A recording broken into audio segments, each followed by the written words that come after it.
시각을 들어보는 진격의 보수 코너가 있는 시간입니다. 그런데 오늘은 특집입니다. 보수가 아니고요. 진격의 제3지대 주자가 나오셨습니다. 2007년 17대 대선을 시작으로 18대와 19대 대선 도전에 이어서 이번에 또 도전장을 내셨는데요. 정치계의 산악인 이런 별명도 있으세요. 손학규 전 바른미래당 대표 나오셨습니다. 예, 손 대표님 어서 오세요. 예, 안녕하십니까. 오래간만입니다. 네, 너무 오랜만입니다. 네네. 정말 손 대표님하고 인연이 긴데 최근에 그래서 뭐 정치를 떠나 있었으니까요. 네네 이제 돌아오셨으니까 자주 뵙기로 하고요. 자, 헬마우스 임경빈 팩트체커 오늘 진행 도와주기 위해 나와 계십니다. 어서 오세요. 안녕하세요. 예, 손 대표님한테 궁금한 거 많으시죠? 아, 네. 뭐 저도 사실 이제 방송 작가를 하던 시절부터 네. 대표님을 이제 항상 대기실에서 뵀었는데 네. 이렇게 스튜디오에서 뵙게 되니까 또 감회가 새롭습니다. 근데 주로 안 좋은 거 물어보려고 그러죠. 그렇습니다. 예, 너무 괴롭히시면 안 됩니다. 손님으로 오셨으니까. 네. 이거 먼저 여쭤볼게요. 저는 이제 손학규 대표님 하면 떠오르는 지금 노래가 흐르고 있는데 저녁이 있는 삶. 아, 네. 이거 너무 멋진 말인 것 같아요. 네. 우리 모두 바라는 거잖아요. 네. 자, 지금 나오는 노래가 2007년 대선 출마 당시 슬로건이고 역작으로 2012년. 지금도 2012년 네. 지금도 평가되고 있는데 근데 이 노래를 아직도 우리 작가님이 전화드렸더니 컬러링으로 쓰고 계시다고. 네네. 그럼 이거 불러주실 수 있는 거죠? 저녁 있는 삶. 하루 일을 마치고 비누 향기 날리며 식탁에 둘러앉아 이야기를 나누자. 떳떳하게 일하고 당당하게 누리자. 모두 함께 일하고 모두 함께 나누자. 저녁이 있는 삶. 여기까지가 이제입니다. 지금 저희 부조에서 PD님과 작가님들이 막 박수를 쳐주고 계세요. 아, 저는 사실 그렇게 큰 기대는 안 했는데 노래를 너무 잘하셔가지고 깜짝 놀랐습니다. 아니 갑자기 누가 성악가가 대신 오셨나? 청취자분이 예, 착각하실 수도 있는데 너무 잘 불러주셨습니다. 아이, 저녁 있는 삶 가사도 의미가 있고요. 네. 우리가 이렇게 떳떳하게 일하고 떳떳하게 저녁을 누리는 네, 삶을 모든 시민이 바라는 거 아니겠습니까? 그렇습니다. 그 사실 지금도- 요즘 젊은 네. 사람들은 이제 워라벨이라고 해가지고 맞아요. 저녁에 있는 사람이 굉장히 관심이 많은데 네. 지금 불러주신 노래 중에서 저는 확 귀에 꽂히는 게 비누향을 풍기면서 저녁 식탁에 둘러앉는다는 게 예. 그만큼 이제 시간적 여유를 가지고 그렇죠. 식사를 할 수 있다는 그거 굉장히 좀 마음이 와닿습니다. 그러니까 우리 지금 주 52시간으로 네네네. 젊은 분들 칼퇴근하고 집에 들어가거나 자기 취미 생활하거나 이런 게 많은데 그전에는 6시에 끝나는 게 아니고 그렇죠. 8시까지 가고 또는 뭐 직장에서는 나와서 식사를 하고 술을 먹고 하는데 2차, 3차까지 전부 다 네. 직장을 위한 게 많았거든요. 맞아요. 이제는 개인적인 삶도 누리고 미래에 대한 자기 보충도 투자도 하고 하고. 뭐 가족과 함께 어울리고 네. 이런 생활을 하자는 네네. 게 그런데 이제 문제는 그냥 칼퇴근한다고 저녁 있는 삶이 아니고 네. 그것을 뒷받침할 수 있는 경제력이 있어야 되는데 그렇죠. 그렇죠. 너무 칼퇴근하다 보니까 과외 수입이 없고 기업은 네. 기업대로 힘들고 그래서 어려워진 게 그래서 좀 여유를 갖고 융통성을 갖고 단계적으로 또 경우에 따라서는 선별적으로 적용을 해야 된다 이런 생각입니다. 좋습니다. 그러니까 이제 경제력도 뒷받침이 되고 그래. 또 저녁 시간이 나면 뭐 가족들하고 오페라, 뮤지컬 보러 가면 네. 문화 수준도 올라가야 되고 참 이제 그렇습니다. 선진국의 모습으로 이제 느껴지는 건데요. 자, 4번째 대선 출마를 선언하셨기 때문에 네. 오늘 이 자리에 모신 거예요. 네. 그럼 그동안 저녁 있는 삶 많이 누리셨을 텐데 뭐 저녁뿐만이 아니라 아침부터 낮에 하루 종일 있는 삶이었나요? 한가롭게 지내면서 네. 산에도 가고 저녁에 친구들하고 막걸리도 마시고 책도 예. 읽고 정치는 완전히 떠나서 있었습니다. 네. 원래 이 시간이 이제 진격의 보수 시간이었는데 대표님 보수는 아니신 거잖아요. 제가 정치에 입문할 때 민주자유당에 입문을 해서 한나라당에 시작은 있다고 그러셨죠. 해서 보수도 거치고 또 민주당에서 왔기 때문에 진보도 거치고 그런데 제 머릿속에는 보수라는 게 없고 진보라는 게 없고 우리나라 정치인들은 뭐 국익과 국민의 행복 그것이 있을 뿐이다. 네. 보수 진보 나누니까 그냥 싸우기만 맞아요, 하고 맞아요. 무한투쟁이고 네. 말이죠. 저쪽이 얘기하는 건 무조건 반대를 하고 이런 극한투쟁의 정치에서 벗어나자. 네. 그런데 이번 대통령 선거를 보니까 야 이게 더 심해지겠구나. 네. 그 참다 안 되겠다 싶어서 원래 안 나오시려고 그랬는데 아니, 그럼, 아니, 돌아가는 판을 보니까 뭐 정치나 대선 이거는 뭐 완전히 버리고 네. 뭐 친구들하고 그냥 쉬면서 우리 집사람하고 같이 생활하고 이런 거였었는데 되건 안 되건은 둘째치고 나를 던지자. 우리 국민들에게 정치가 이래서는 안 됩니다. 정치를 네. 바꿔야 됩니다.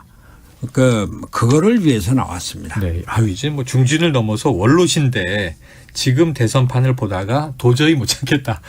뛰쳐나오신 거예요. 그래서 오늘은 이제 특집으로 저희가 잡아서 진격의 제3지대. 워낙 거대 양당 구도가 네. 공고하니까 말이죠. 네. 말씀하신 대로 이념으로 나뉘어서 보수 진보 가지고 얼마나 싸우고 있습니까? 네. 이런 상황인데 출마 선언하시면서 던지신 말씀이 상당히 화제가 됐어요. 그래서 당시에 하신 이야기를 육성으로 현장 목소리를 듣고 와서 여쭙겠습니다. 아니 손학규 저 사람이 미쳤나? 이거 대통령 대화에 관련나? 노력 아니야? 노추 아니야? 온갖 비난, 야유, 조롱 제가 다 받겠습니다. 국가 비전, 미래 비전은커녕 온갖 인식으로 맡아도 포퓰리즘 이런 것만으로 정철되어 있는 대통령 선거 분열을 극복하고 함께 사는 사상을 그 사회를 만들자. 저 거칠 광에 장미꽃을 하나 심고 그 꽃을 피우겠다는 그런 마음으로 제가 나섰습니다. 네, 좀 전에 말씀해 주신 대로 참고 볼 수가 없어서 나왔다 이렇게 얘기하셨는데 자 이게 대통령 병에 걸렸느냐 온갖 조롱과 멸시 다 알지만 나는 감수하고 나가겠다 그러셨어요. 어떤 의미 말씀하신 거예요? 지금 우리나라 대통령제의 폐해가 점점 더 심해지고 있습니다. 그런데 네. 그게 이번 대통령 선거에 그대로 나타나고 있는 거예요. 싸움의 정치 또 이제 네거티브 정치 네. 그리고 미래 비전이 없는 정치 그리고 대통령 선거는 우리나라 미래 비전에 대한 축제인데 네. 우리나라 제도의 문제에 대한 논의 반성 성찰이 전혀 없는 거예요. 네. 네.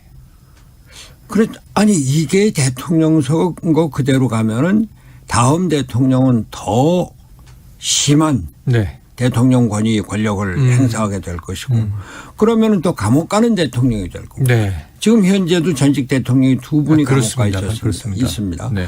그 전 대통령은 돌아가셨는데 현직 대통령이 조문은커녕 조화도 안 보내는 네. 이런 극단의 대결 상태가 돼 있거든요. 네.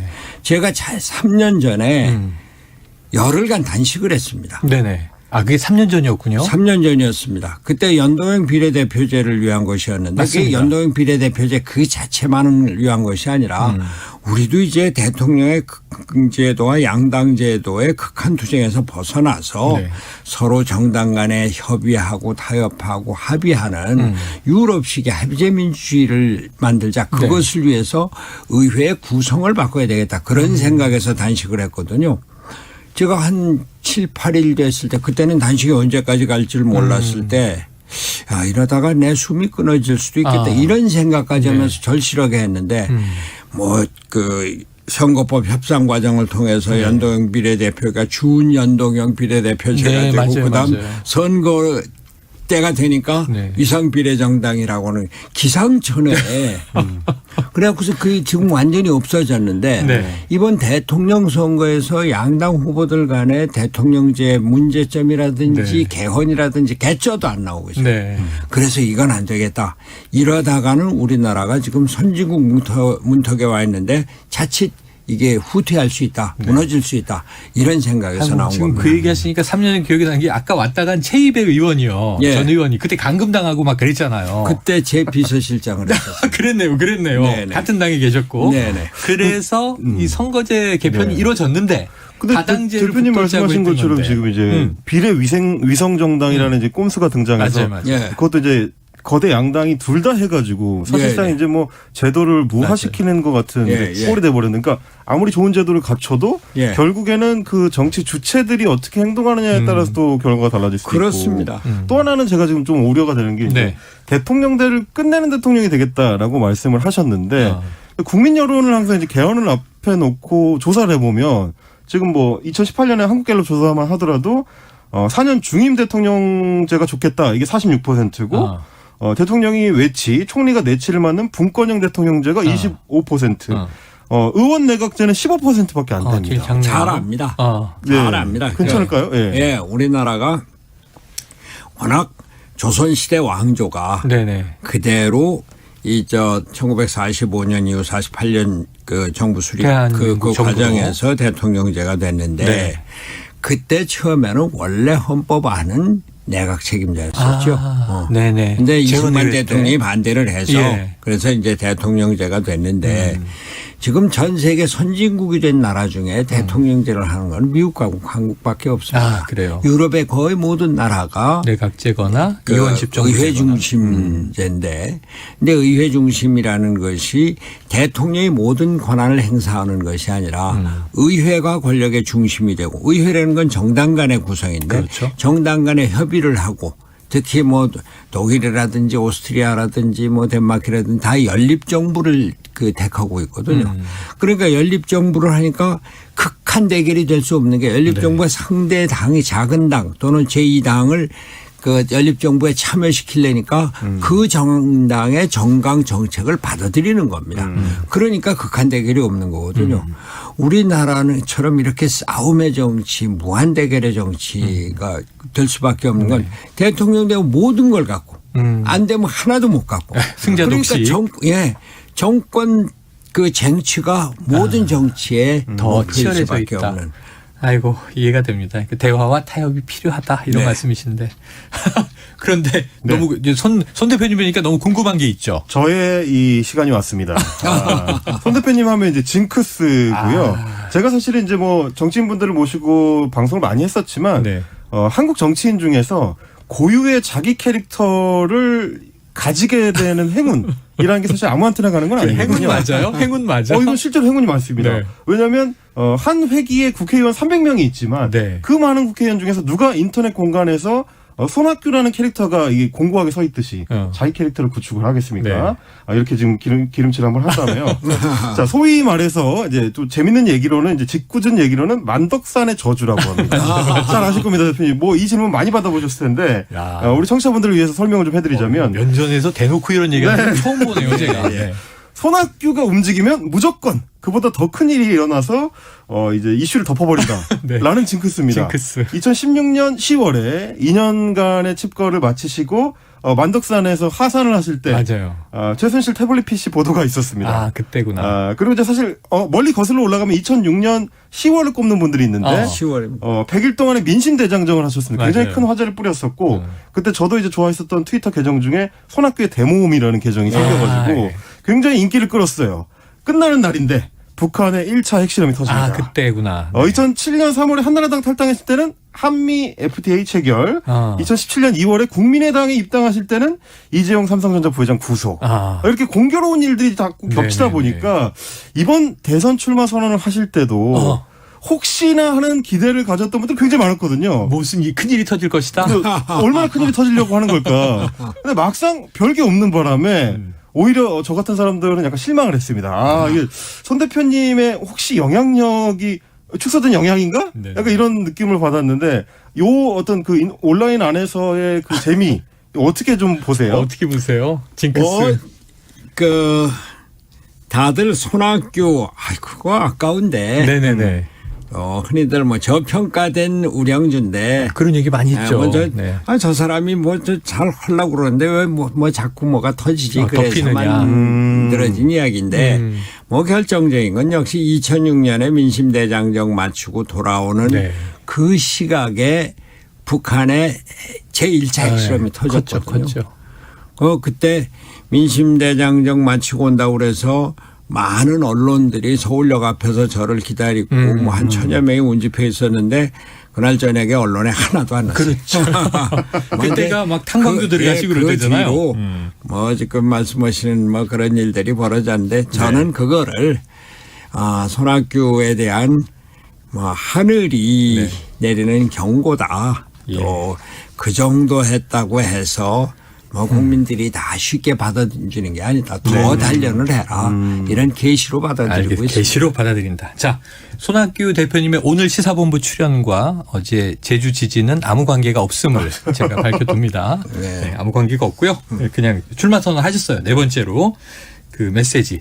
그럼 지금 현재 또 양강구도지 않습니까? 보시면 이제 민주당 이재명 후보, 예, 또 예. 이제 국민의힘 윤석열 후보 두 분 다 이 영선이에요. 의회 경험이 없는 분들이 대선 후보로 이제 여야 유력 주자로 나온 것도 제가 처음 보는 일이고요. 예. 지금 이 두 후보의 선거전 어떻게 보고 계세요? 참전하셨는데. 저는 뭐 영선이라는 게 별 문제가 될 거는 아니라고 봅니다. 뭐 그전에 박정희 대통령도 육군소장에서 바로 대통령 됐고 그렇죠. 네. 전두환 대통령도 육군소장에서 바로 대통령 됐습니다. 국가보위원장 뭐 이렇게. 근데 영선이 문제가 아니라 우리나라 대통령이 가져야 될 기본적인 자질. 네. 무엇보다도 우리나라가 지금 어떤 위치에 있는가, 어디로 가야 되는가, 네. 이런 좌표 설정과 방향 설정이 필요한데 그게 비전입니다. 네. 근데 이분들이 과연 그런 생각을 얼마만큼 깊게 길게 했는지 그게 하나 문제고 또 하나는 통합의 리더십인데 우리나라가 이렇게 극단적으로 갈려있고 분열하고 싸우는 정치인데 네. 이분들이 과연 정치를 같이 포용하고 아우를 수 있는 그런 자세와 능력을 갖추고 있는지. 네. 근데 보면은 서로 계속 싸우기만 한단 말이에요. 네.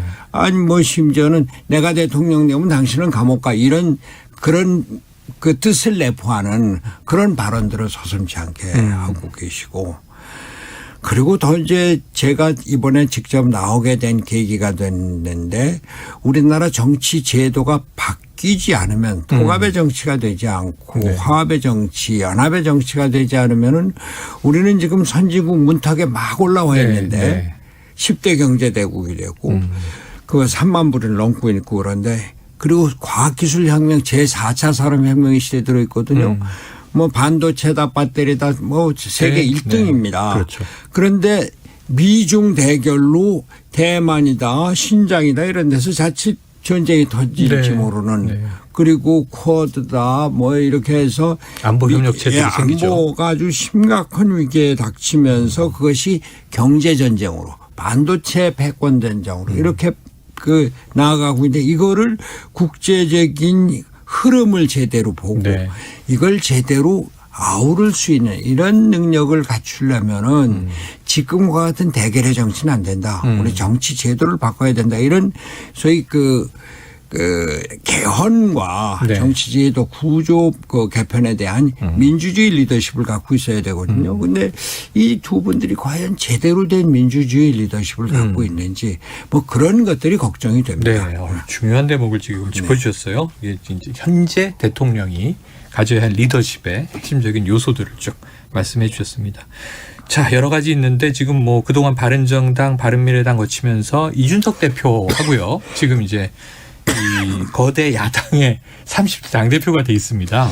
이른바 악연? 뭐 인연? 이런 게 좀 있으시잖아요. 뭐 이준석 대표가 30대 뭐 제1야당의 대표로 나서서 뭐 정치를 새롭게 하겠다. 야당의 체질을 바꾸겠다. 뭐 저는 뭐 좋은 것으로 네. 생각을 합니다. 그런 쪽으로 우리나라 정치를 바꾸는 데 일조를 해 줬으면 좋겠고 다만 기존 정치 문화에 너무 빨리 흡수가 되는 그래서 거기에 그 소위 대결의 정치, 비난의 정치 이런 것에 선봉장이 되는 거 이런 거는 안 해줬으면 좋겠다. 그런 거. 너무 기성화 되지 않길 바란다. 저는 요거 말씀하세요. 하나만 좀 네, 여쭤보고 여쭤보세요. 싶은데 제가 이제 경기도에 살고 있는 파주 시민입니다. 그래서 이제 대표님께서 이제 양당 후보가 어떤 미래 비전을 위한 경쟁을 하는데 좀 부족한 것 같다 이제 말씀해 주셔서 그 경기도지사 하실 때 이 미래 비전을 위해서 설정하신 그 대표적인 사업 것들이 사실 저희 살고 있는 지역에 있거든요. 파주에 파주 영어마을. 디스플레이. 네, 디스플레이 공단도 단지, 있고 영어마을. 영어마을도 있고 뭐 일산의 할리월드 이런 것들도 예. 그때 이제 지사 시절에 하셨는데 지금 돌아보면 이게 문을 닫았거나 뭔가 지금 뭐 이제 할리월드 같은 경우는 아파트 단지가 돼 있거든요. 예. 그러면 지사 시절에 설정하셨던 미래 비전하고는 약간 좀 달라진 거 아닐까요? 이게 잘못 아니죠. 보셨던 건 아닐까요? 저 영어 마을은 네. 그때 우리나라가 그 어린 아이들이 영어 교육을 위해서 방학 때 외국에 보내고 그러게 맞아요, 많았는데 맞아요, 그거 못 보내는 사람들이 많았거든요. 네. 그런 사람들을 위해서 평소에도 영어를 실제 원어민과 접촉을 하면서 영어 교육을 시키도록 그렇죠. 하자. 국내에서. 그랬는데 그 뒤에 이게 무슨 영업 수익이 좋지 않다고 해서 네네네. 그저 적자가 바꿨는데 그건 저 경기도가 할 일은 영업 수익이 아니라 도에서 지원해서 영어 교육을 하는 건데 네. 거기에 대해서는 저는 좀 유감스럽게 생각하고 디스플레이 단지는 그것으로 우리나라 디스플레이 산업이 세계 1등이 된 겁니다. 그것뿐만이 아니라 판교의 테크노밸리 그 4년 동안 그저 건설부하고 그때 그 국토교통부하고 싸워서 제가 디자인도 다 해놓고 분양도 마치고 그 기공식까지 마쳤는데 그게 지금 7만 5천 명의 고용을 하고 있고 네. 거기 매출이 70조가 넘습니다. 기업으로 치면은 그 대기업 삼성, 현대차 다음쯤 된다 예. 그러든가 그래요. 그리고 그뿐만입니까? 수원의 광교 신도시 경기도에서 100만 평을 신도시로 개발했어요. 지금 최고의 주택단지입니다. 거기에서 무슨 대장동 사태 같은 비리 사태 같은 거 없었거든요. 제가 왜 건져도 그렇게 못 건졌네요. 미래를 위해서 도지사나 또 뭐 그 국가가 해야 될 일은 그거다. 제가 한 가지만 말씀드리면은 잠깐만요. 예. 이제는 앞으로 대통령 선거에서 기초가 됐든 광역이 됐든 지방자치단체장은 경선 과정에서부터 그 자리를 내놔야 된다. 아, 네. 아니 지방자치단체장이 대통령 경선을 하겠다고 전국을 돌아다니 네. 그럴 여유가 없어요. 그러니까 지금 경기도에 알겠습니다. 그런 우리나라 산업 발전이나 과학기술 발전을 위해서 뭘 했는가 하는 얘기가 나오는 겁니다. 아, 이게 참 지금 대표님 이제 입이 풀리셨는데 시간이 다 됐어요. 다음에 한번 또 오셔서 네네. 대선 과정이 쭉 가니까 네. 제3지대에게 한번 또 여쭤보도록 하겠습니다. 네네 감사합니다. 오늘 말씀 여기까지 듣죠. 고맙습니다. 고맙습니다. 고맙습니다.